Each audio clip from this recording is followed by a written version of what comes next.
everyone, welcome back to our channel. So for today's video, I'm going to show you on how you can fix nearby people not loading or showing on your Telegram app. So to start, we'll just have to open the app, and then in here, as you can see, I still have this option, people nearby. So to access this one, all I need to do is to tap on this allow access option.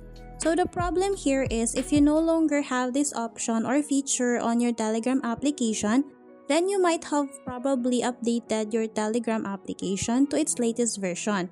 So to show you the issue or problem, I'll just have to open my browser. And then in here, the reason why Telegram removed the people nearby option is that there are issues with bots and scammers. So most scammers use this option or feature to scam users on Telegram.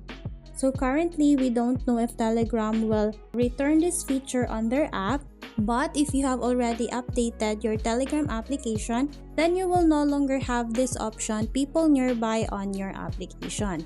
So I hope this video helped you out, and then please don't forget to subscribe, hit the like button, and then the notification bell so you won't miss a video on our channel, and I'll see you on our next video.